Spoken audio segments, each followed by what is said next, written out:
श्री स्वामी समर्थ मंडळी. तर तुम्हाला मला सांगायची एक गोष्ट आहे का मैत्रीची. काय असतं माहिती आहे का, लहानपणी अज्ञानात आपण मैत्री करतो, पण तो लावलेला खरा जीव असतो काय.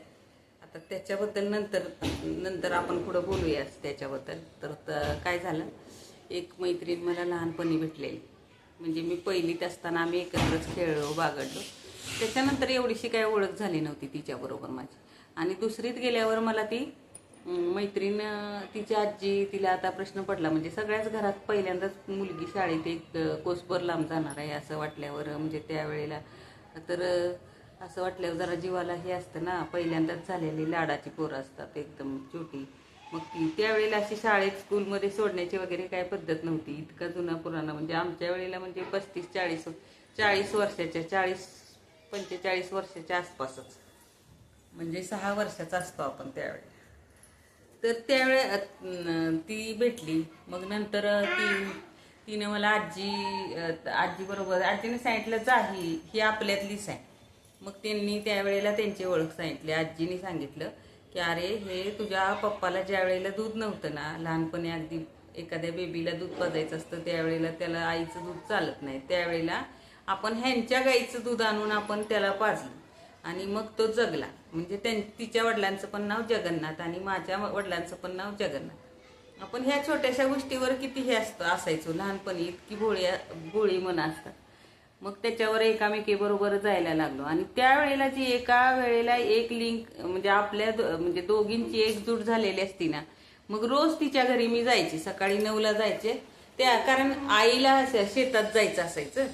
मग घराला कुलूप लावून जाणार काय, ती अशी सांगणार नाही की तू कुलूप लावून जा, कारण एवढी डिपेंड नसते आपल्या आई, म्हणजे नसायची आमची आई की तू शेतात जा, तर मी शेतात जाते तू कुलूप लावून जा, असं नव्हतं. मग शेतात जायचो. परत रोज असं करत करत आहे ना, कंप्लीट मला 2री ते 10वी पर्यंत तिची अशी सवय झाली. कंप्लीट 9 वर्षात काय करायचं एकच, की एक सोबतीची कशी सवय होती बघा आपल्याला सहवासाची, की एक दिवस जर ती सकाळी जायचो, नंतर मग माळावरची शाळा संपली 4थीची आणि नंतर 5वीला जायला चालू झालं. मग तिथे तर 1 किलोमीटर शाळेत जायचं. त्यावेळेला इतकी वाहनं वगैरे नसायची रस्ता क्रॉस करताना, पण एक सोबत म्हणजे एक विश्वास बसलेला असतो की त्या दोघी जातात आणि येतात. मग त्या दोघींचा सहवास कसा असायचा. मग तिथून हळूहळू जसं मोठं होईल तसं रुटीन. आणि मग तिच्याबरोबर मी शाळेत जायची. तिथं ती जरा जास्त मैत्रिणींशी इन्व्हॉल्व्ह व्हायची. शाळेत गेल्यानंतर, शाळेच्या वर्गात गेल्यावर, वर्गात गेलं की ती आजूबाजूच्या मैत्रिणींशी इन्व्हॉल्व्ह होणार. मग जरा थोडीशी पट्टी पाडायची एकामेकीला, असं जास्त. पण असं असायचं की तिला मी कुणाशी बोललेलं चालायचं नाही आणि मला पण म्हणजे थोडीशी जल्लस फील व्हायची. अर्थात काय, तर दोघीत कुणी येऊ नये असा पण थोडासा प्रयत्न करायचो. पण तितकाच जीव लावायचो की 5 पैसे असले तर 5 पैशाच्या 4 गोळ्या मिळायच्या. 5 पैशाच्या 4 गोळ्यातल्या ती 2 खायची, मी 2 खायची. तिच्याकडे कधी नसले तर. पण एक चांगली सवय आम्हाला आई वडिलांनी लावली होती की उधार कुणाकडून घ्यायचं नाही, चोरी कुणाची करायची नाही. आणि ह्याच्यावर प्रामाणिकपणावर आम्ही चालायचो. पण त्याच्यातनं थोडंसं तिचं काय, म्हणजे तिला असं वाटतं की तिचं काहीतरी चुकलं. पण मी घरात बसले ना अभ्यास करत, तर त्यावेळेला पूर्वी अर्धी पुस्तकं, कधी कुणाची तरी जुनी पुस्तकं, मग कधी पुस्तकं असायची नवी जर घेतलेली, तर त्याच्यातला अभ्यास काय करायचा. मग ते एकत्र बसून, हा बाबा तुझी गृहपाठ वय, माझी गृहपाठ वय, अशा सोडवायच्या. मग ह्या सवयी नव्हता. आणि तिच्याबरोबर तिचे भाऊ वगैरे सगळे असायचे. परत भावांचे मित्र वगैरे आलेले. मग ते तिथे ना, मी 1 तासभर त्यांच्याकडे अभ्यासाला गेले तर मग त्यावेळेला एवढं सिरियसली घ्यायचो नाही आम्ही की चला अभ्यासच करायचा.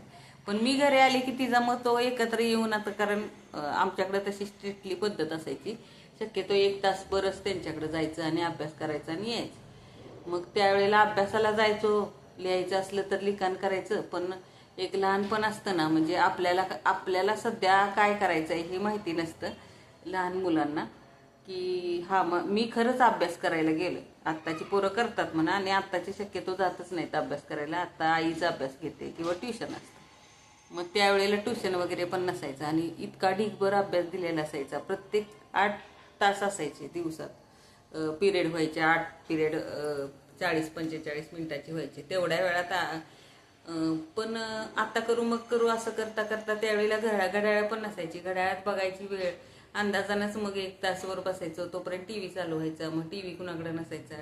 थोडा वेळ टीव्ही बघायचो. टीव्ही बघितल्यानंतर करूया. मग ते अर्धा राहिलेला अभ्यास अर्धाच राहून जायचा.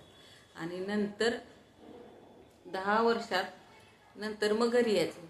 अर्थात मला थोडक्यात सांगायचं आहे काय माहिती का, मैत्रिणीला असं वाटतं की माझ्यामुळं तुझं थोडंसं काहीतरी शिक्षण राहिलं किंवा माझ्यामुळं तुझ्यामुळंच नाही तर त्याच्यात कसं आहे ज्याला करायला सांगितलंय आत्ता मला म्हणजे आपण जे मुलांना शिकवतो की आत्ता जे आपल्याला करायला सांगितलंय ना तर ते दोघींनी पण त्यावेळेला सिरियस घेतलं असतं तर मग मी 10वी नापास झाले नसते.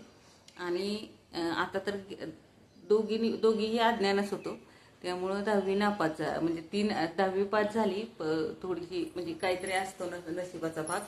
आणि त्याच्यापेक्षा पण महत्त्वाचं काय माहिती आहे का, खरं तर आता हा व्हिडिओ मोठा होईल भरपूर बोलण्यासारखा.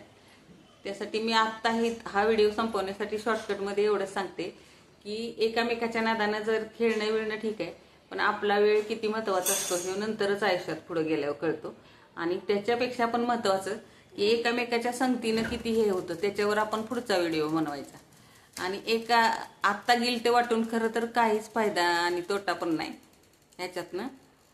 कारण प्रत्येकाच्या आयुष्याचं पुस्तक वेगळा वेगळा असतो आणि प्रत्येकाच्या आयुष्याचा अभ्यास वेगळा वेगळा असतो.